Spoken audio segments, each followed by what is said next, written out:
Hi, good evening. So I have the honor of presenting the IM project. My name is Elaine Check. So currently, through the Japan Federation of Senior Citizen Clubs, there are over 100,000 government-backed clubs for seniors.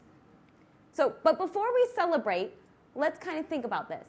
These clubs, they don't cater to the individual's interests. So they don't appeal to individuals, which means that they don't actually help to tackle issues of social isolation. So that led us to questioning, how can we celebrate positive aging by giving new value to the lived experiences of older adults, thus by celebrating their individuality and bringing them back to the community? So various research has shown that by understanding another person's story, we are able to build empathy and strengthen our relationships.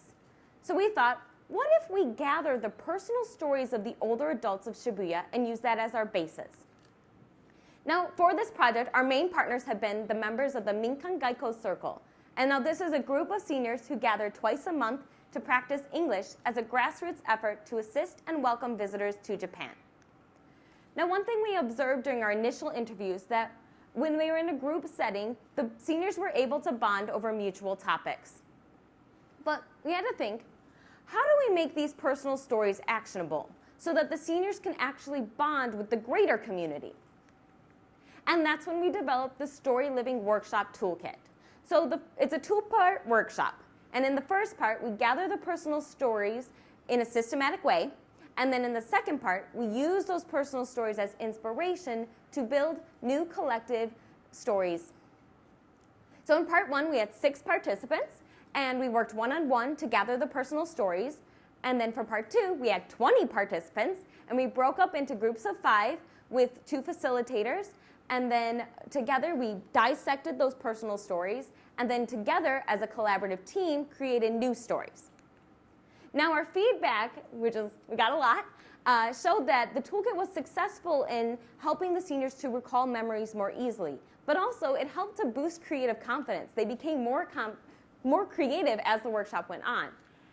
And then one thing we also found was that the workshop and the toolkit helped us, even though we were from diverse backgrounds, we didn't speak the same language, we were able to work easily together.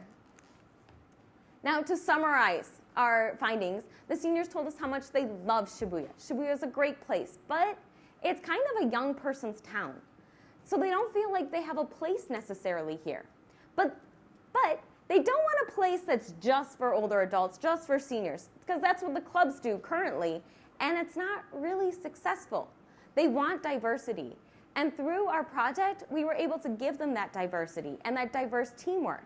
And we showed and we were able to prove to ourselves how easy and simple it can be with the right tools for people to work diversely.